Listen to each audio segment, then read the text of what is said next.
In front of me is Motorola Moto G9 Play, and today I would like to show you how you can change default apps. Begin by going into Play Store and downloading your new defaults.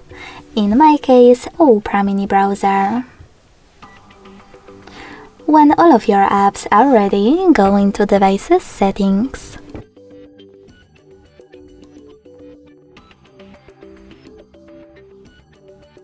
In Settings, select Apps and Notifications.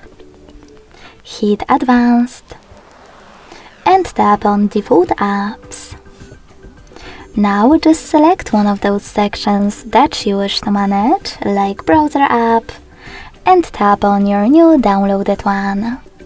So when I do that, as you can see, my default app has changed. Thanks so much for watching. If you enjoyed this video, leave a like, comment and subscribe. Bye!